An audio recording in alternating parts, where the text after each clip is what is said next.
Morning students. पिछली कक्षा में हम पढ़ चुके हैं स्वर संधि के बारे में, ठीक है। और आज हमारी कक्षा रहेगी व्यंजन संधि के बारे में। हमारी कक्षा का विषय रहेगा व्यंजन संधि। तो ध्यान से देखिए आप, आज हमारा टॉपिक है व्यंजन संधि, ठीक है। स्वरों से मेल क्या कहलाता है? स्वर संधि कहलाता है। लेकिन स्वरों का व्यंजन के साथ मेल अथवा व्यंजन का ही व्यंजन के साथ मेल क्या कहलाता है? व्यंजन संधि कहलाता है। अब हम व्यंजन संधि के बारे में विस्तार से, इसके नियमों के बारे में एक एक करके पढ़ेंगे, ठीक है। सबसे पहले आप देखिए, सबसे पहला नियम क्या है इसका? किसी भी वर्ग के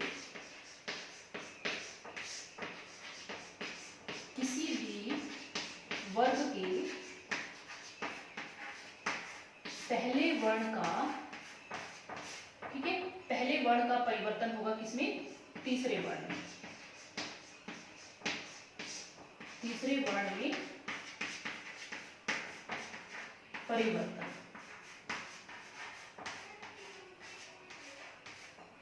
ठीक है। फर्स्ट रूल है इसका, किसी भी वर्ग के पहले वर्ण का तीसरे वर्ण में परिवर्तन, यानी पहले वर्ण का परिवर्तन होगा तीसरे वर्ण में। लेकिन वो कब होगा, वो आपको ध्यान रखना है। कब होगा पहले वर्ण का तीसरे वर्ण में परिवर्तन?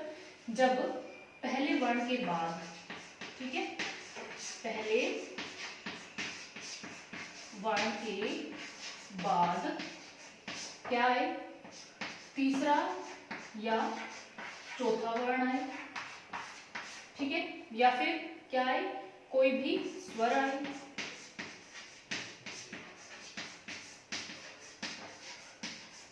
कोई भी स्वर आए, या फिर य, र, ल, व आए, ठीक है। पहले वर्ण के बाद तीसरा चौथा वर्ण आए या कोई भी स्वर आए या र, ल, व आए तो क्या होगा? पहले वर्ण का तीसरे वर्ण में परिवर्तन हो जाएगा। अब आप देखिए वर्ग आप ऑलरेडी पिछले चैप्टर में पढ़ चुके हैं। वर्ण विचार वाले चैप्टर में आपने पढ़ा था कि वर्ग जो हैं 5 हैं। क वर्ग, च वर्ग, ट वर्ग, त वर्ग, प वर्ग, ठीक है। तो उन सभी के नाम से ही हमें पता लगता है कि क वर्ग, उसका पहला वर्ण है क, ठीक है, ठीक है। ये हो गया हमारा क वर्ग।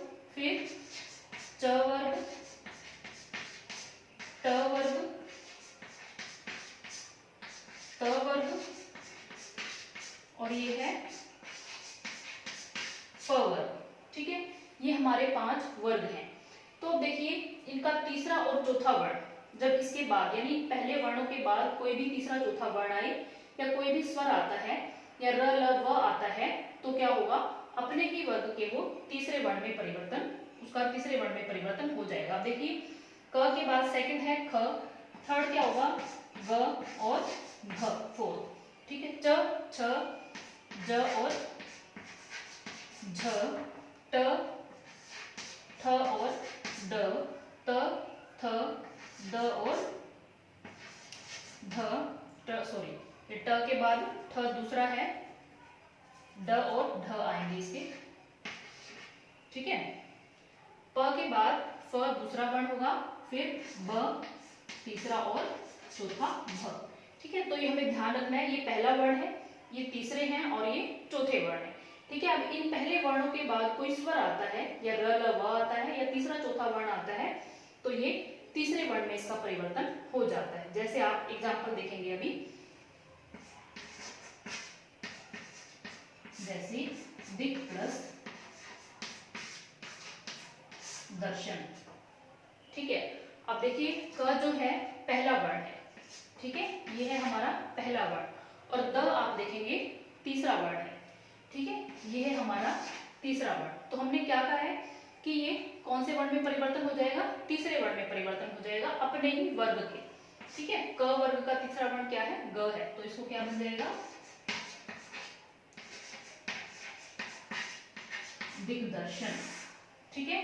ऐसे ही आप देखिए, जैसे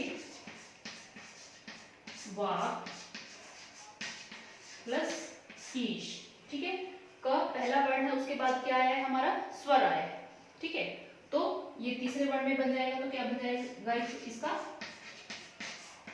वागीश, ठीक है बेटा। ये है हमारा पहले वर्ण का तीसरे वर्ण में परिवर्तन। होप ये रूल आपको क्लियर हो गया होगा, ध्यान से आपको इसे समझना है।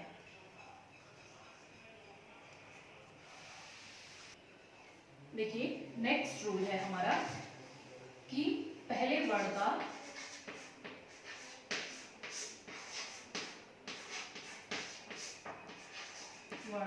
पांचवें वर्ण में परिवर्तन, पांचवें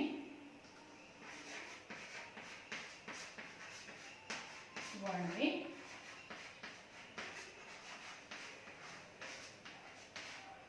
परिवर्तन, ठीक है। पहले वर्ण का पांचवें वर्ण में परिवर्तन कब होगा? जब इस पहले वर्ण के बाद, ठीक है, इस पहले वर्ण के बाद कोई भी पांचवा वर्ण आएगा, ठीक है। पहले वर्ण के बाद जब कोई भी पांचवा वर्ण आएगा तो पहले वर्ण का पांचवें वर्ण में ही परिवर्तन हो जाएगा, ठीक है। वर्ण हम पहले ही बात कर चुके हैं, जैसे आप उदाहरण लिखेंगे, जगत प्लस नाथ, ठीक है। देखिए ये क्या है, त वर्ग का पहला वर्ण है, और अब इसी वर्ग का पांचवा वर्ण आप देखेंगे क्या है, थ, त, थ, द, ध, न अंतिम वर्ण है, पांचवा वर्ण है, ठीक है। तो त को परिवर्तन किस में हो जाएगा? न में ही परिवर्तन हो जाएगा। ये क्या बन जाएगा? जगन्नाथ, ठीक है। क्लियर है आपको ये? ऐसे ही और एग्जांपल आप इसके देखेंगे, जैसे षट प्लस मुख, ठीक है। अब ट देखिए, ट जो है पहला वर्ण है, म जो है पांचवा वर्ण है। अब देखिए ट को किस में परिवर्तन हो जाएगा? अंतिम वर्ण क्या है इसका? ण, ठीक है। तो क्या बनेगा इसका? षणमुख, ठीक है। तो इस तरीके से आप देखिए, जैसे उत प्लस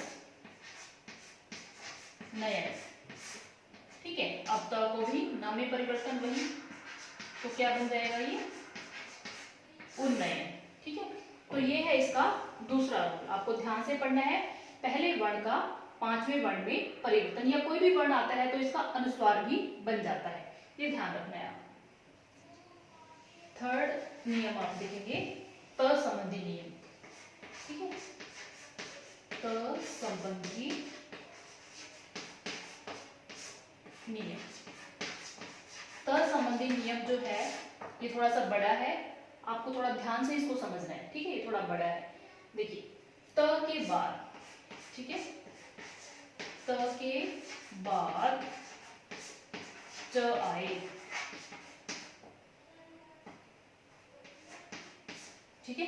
त के बाद च आए तो क्या होगा? त को च में ही परिवर्तन हो जाएगा, ये आपको ध्यान रखना है। त के बाद च आए तो त को च में ही परिवर्तन हो जाएगा। देखिए जैसे सत जमा चरित्र, ठीक है। अब त को परिवर्तन किस में होना है? च में ही होना है, तो क्या बन जाएगा? ये सच्चरित्र, ठीक है।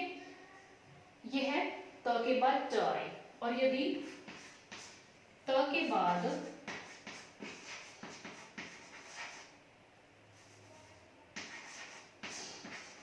छ आए, ठीक है। त के बाद यदि छ आता है तो क्या होगा? त को च हो जाएगा, ठीक है। इसमें थोड़ा सा बदलाव है, आप ध्यान रखेंगे। त के बाद यदि छ आता है तो त को क्या बन जाएगा? च बन जाएगा। जैसे एग्जांपल आप देखेंगे, जगत प्लस छाया, तो ये क्या बन जाएगा?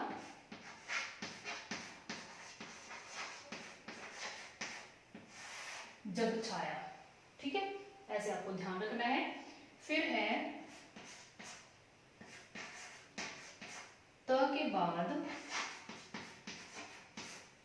ज आए, ठीक है। त के बाद ज आए तो त को ज में ही परिवर्तन हो जाएगा, ठीक है। ये आप ऐसे इसको याद रख लेंगे, ठीक है। त के बाद यदि ज आए तो त को ज में ही परिवर्तन हो जाएगा। जैसे देखिए सत जमा जन, तो ये क्या बनेगा सज्जन। ठीक है, त को ज में परिवर्तन हो गया तो क्या बन गया ये सज्जन। अब देखिए त के बाद यदि क्या आए ल आए, ठीक है, ल आए तो त को ल में ही परिवर्तन हो जाएगा।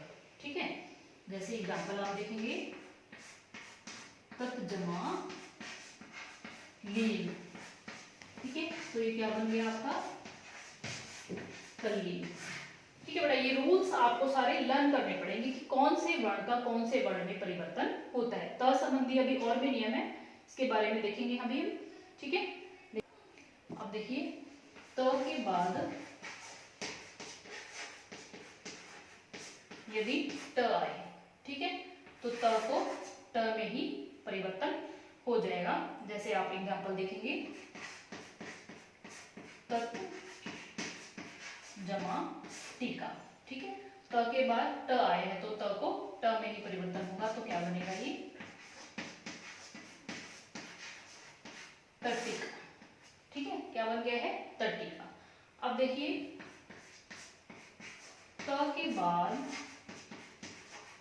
यदि ड आए, ठीक है, तो त को ड में ही परिवर्तन हो जाएगा। कैसे, जैसे उत जमा डयन, तो ये क्या बन जाएगा उड्डयन। ठीक है, त को ड में परिवर्तन हो गया, ये बन गया है उड्डयन। अब आपको याद रखना है त के बाद यदि ह आए, ठीक है, आप थोड़ा सा यहाँ पे ध्यान देंगे आप, त के बाद यदि ह आता है तो त को परिवर्तन होगा द में और ह को परिवर्तन होगा ध में। ठीक है, ये आपको ध्यान देना है यहाँ पर, त को द में और ह को ध में। जैसे एग्जांपल आप देखेंगे पत जमा हति, तो ये क्या बन जाएगा हमारा पद्यति। ठीक है, ऐसे ही देखिए आप, जैसे उत जमा हरण, ठीक है, उत जमा हरण, तो ये क्या बन जाएगा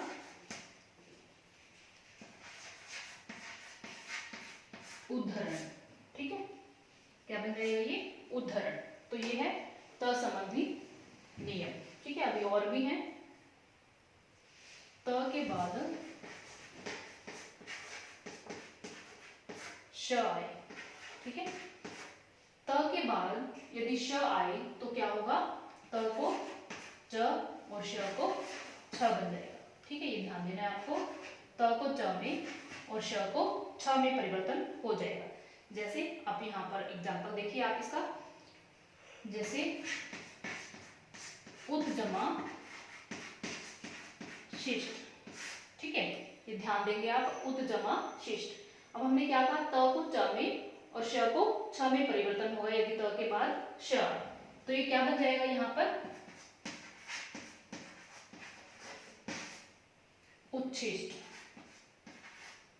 ठीक है, क्या बन जाएगा ये उच्छिष्ट। और एग्जांपल देखिए आप, जैसे उत जमा श्वास, ठीक है, अब त को च बनेगा तो क्या बन जाएगा ये उच्छ्वास। अब ध्यान देंगे यहाँ पे श जो है क्योंकि स्वर रहित है तो छ को भी हम यहाँ पे हलन करेंगे। ठीक है, तो ये हमने अभी पढ़े हैं सारे त संबंधी नियम। ध्यान से आपको ये याद करने हैं त संबंधी नियम। अब हम आगे देखेंगे और क्या है। अब देखिए म संबंधी नियम।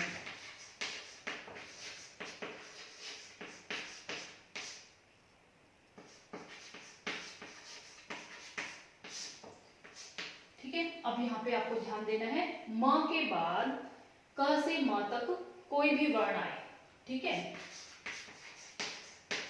क से म तक कोई भी वर्ण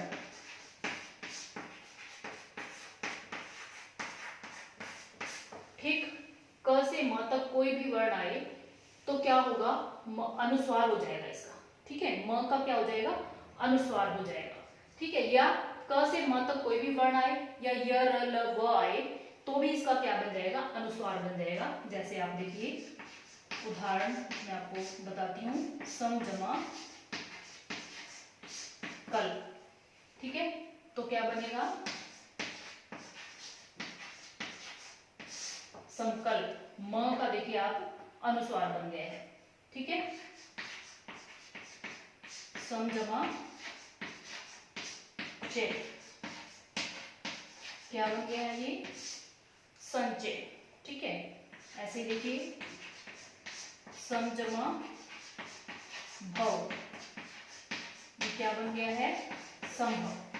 तो ध्यान देना है आपने, म के बाद क से म तक कोई भी वर्ण आए, ठीक है, या फिर य र ल व में से कोई भी वर्ण आए तो म का हमेशा अनुस्वार ही रहेगा। एक और नियम इसका है आपको जो ध्यान रखना है।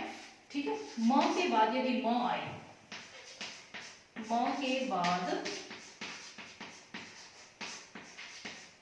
म ही आए,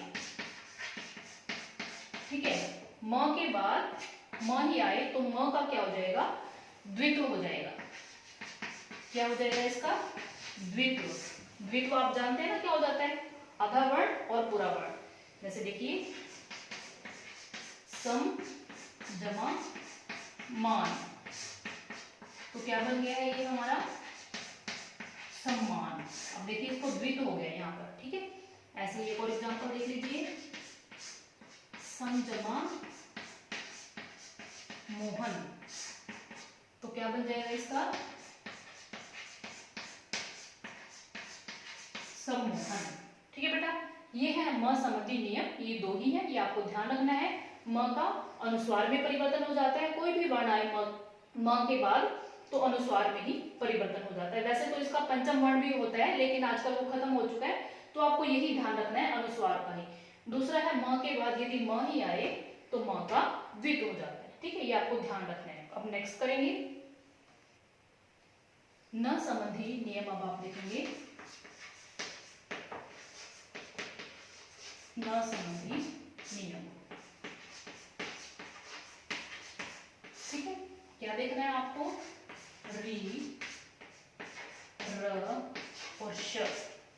ठीक है, जब न का मेल, न जो है री र श के बाद आए, ठीक है, री र श के बाद यदि न आता है तो न को किसमें परिवर्तन हो जाता है, न को परिवर्तन हो जाता है किसमें, ण में।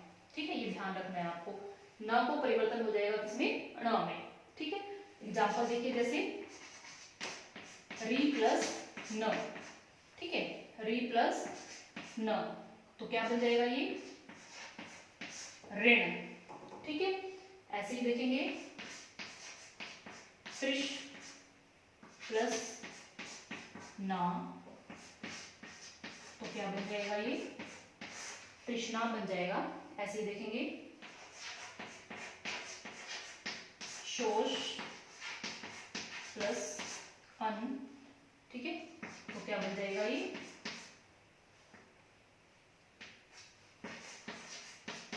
शोषण। ठीक है, तो ध्यान देना है आपने कि री र और श के बाद यदि न आता है तो न को न में परिवर्तन हो जाता है। ठीक है, क्लियर है आप न संबंधी नियम, री र और श के बाद न आता है तो न को न में परिवर्तन हो जाता है। ठीक है, ये इसके कुछ एग्जांपल हैं, ये आपको याद रखनी है। ठीक है, लास्ट है हमारा स संबंधी नियम। ठीक है, स का श बनना। ठीक है, अब देखिए स का श में परिवर्तन कब हो जाता है, ध्यान रखना है आपको कि स से पहले, ठीक है, स से पहले अ आ से भिन्न, ये ध्यान देना है आपको, अ आ से भिन्न। ये चीज जो है इंपॉर्टेंट है यहाँ पर ध्यान देने वाली, कि स से पहले अ आ से भिन्न कोई स्वर आए, ठीक है, अ आ से भिन्न कोई स्वर आए तो स का जो है परिवर्तन हो जाएगा इसमें श में, ठीक है, ये ध्यान रखना है आपको। जैसे देखिए अभी प्लस सेक, ठीक है। अब आप देखिए स से पहले क्या आया है हमारा, ई आया है, अ आ से भिन्न स्वर ई, ठीक है, तो इसको क्या बन जाएगा हमारा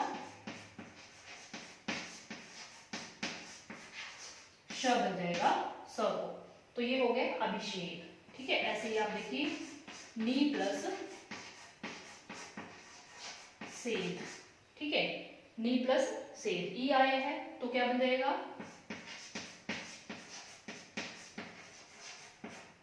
निषेध बन जाएगा, ठीक है। जैसे आप देखिए सु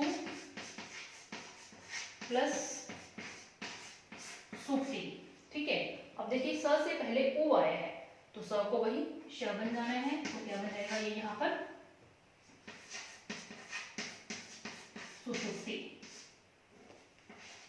ठीक है।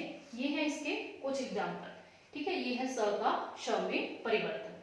तो ये है बेटा आपकी व्यंजन संधि, ठीक है। ये हमने सारे पढ़े हैं अभी व्यंजन संधि के नियम, आपको ये अच्छे से पढ़ने हैं, अच्छे से समझने हैं, ध्यान से अगर आप समझ के इनको करोगे तो ये बहुत ही आसान है आपके लिए, ठीक है। धन्यवाद।